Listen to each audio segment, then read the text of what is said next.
पोषण माह के अंतर्गत रायसेन सहित जिले भर की आंगनवाड़ी केंद्रों पर जागरूकता गतिविधियों के माध्यम से महिलाओं को पौष्टिक पोषण आहार के प्रति जागरूक किया जा रहा है। इसी क्रम में रायसेन के समीपस्थ ग्राम रतनपुर आंगनवाड़ी केंद्र पर पोषण माह के तहत पोषण आहार की प्रदर्शनी लगाकर धात्री महिलाओं को जागरूक किया गया। कार्यक्रम के इस अवसर पर रायसेन कलेक्टर अरविंद दुबे ने कहा कि स्वस्थ रहने के लिए रोग प्रतिरोधक क्षमता बढ़ाना बहुत जरूरी है और रोग प्रतिरोधक क्षमता को बेहतर बनाने के लिए पर्याप्त मात्रा में पोषण आहार लेना जरूरी है। गर्भवती महिलाएं, धात्री महिलाएं पर्याप्त मात्रा में पोषण आहार लें तथा बच्चों को भी पोषण युक्त आहार दें, जिससे कि वे स्वस्थ रहें और उनका समुचित शारीरिक और मानसिक विकास हो सके। कलेक्टर ने कहा कि रायसेन जिले की 1858 आंगनवाड़ी केंद्रों में पोषण माह के अंतर्गत कार्यक्रम आयोजित किए जा रहे हैं। इस अवसर पर एम्स भोपाल की चिकित्सक डॉक्टर गजाला ने भी महिलाओं को स्वस्थ रहने के लिए उचित खान पान की सलाह दी।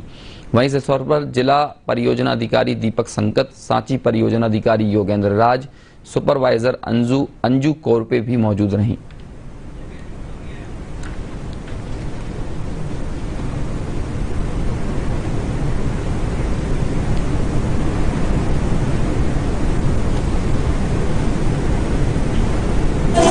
देखिए, सभी आंगनवाड़ियों में जैसा कि आप सब जानते हैं लगभग 1858 आंगनवाड़ियाँ हैं, उसमें पोषण माह मनाया जा रहा है।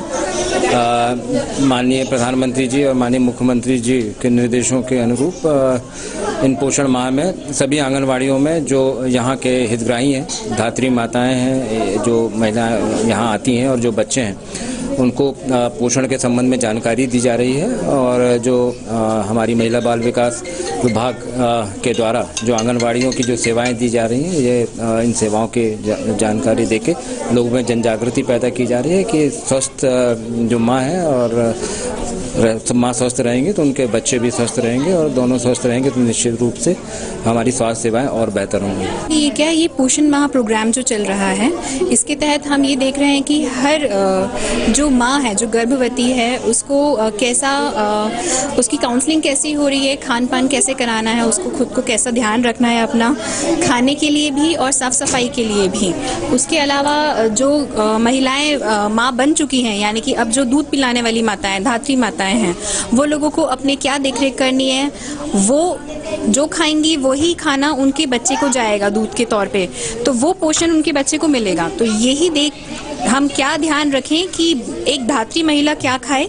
धात्री महिला 6 महीने के बाद अपने बच्चे को अतिरिक्त भोजन के तौर पे क्या दें, हम इसे कॉम्प्लीमेंट्री फीडिंग बोलते हैं। 6 महीने के बाद बच्चे को हमें ऊपरी आहार देना शुरू करना होता है। तो पोषण माह के तहत हम ये भी बताने वाले हैं कि 6 माह के ऊपर महिलाएं अपने बच्चे को क्या देना शुरू करें, कुछ पोषक तत्व हैं। तो यही चीज़ें आशा, आंगनवाड़ी कार्यकर्ता, ANM ये सब ध्यान में रख के उनको बताएंगी। VHND पे ये चीज़ें बताई जाएंगी। टीकाकरण दिवस जिसे हम बोलते हैं, जो छूट जाते हैं उनको ये घर घर जाके बताया जाएगा। सितंबर माह में पोषण माह बनाया जा रहा है।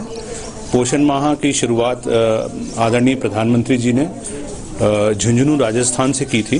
पोषण माह 1 सितंबर से 30 सितंबर तक मनाया जाएगा और इसके दौरान विभिन्न गतिविधियां आयोजित की जाएंगी, जैसे व्यंजन प्रतियोगिताएं हैं, गर्भवती और धात्री माताओं को पोषण और स्वास्थ्य के प्रति जागरूकता लाना, बच्चों में कृमिनाशक दवाइयों का वितरण, बच्चों और महिलाओं का स्वास्थ्य परीक्षण और जो स्थानीय स्तर पर भोज्य पदार्थ उपलब्ध हैं उसके माध्यम से कैसे अपने जो रोज का भोजन है उसको पौष्टिक बनाना और विभिन्न प्रकार की जो आमतौर पे होने वाली बीमारियां हैं उनकी कैसे पहचान करना, उनकी कैसे रोकथाम करना। जैसे एनीमिया जो है वो महिलाओं में होने वाली एक आम बीमारी है और गर्भावस्था के दौरान आमतौर पे ये देखने में आता है कि महिलाओं में खून की कमी हो जाती है।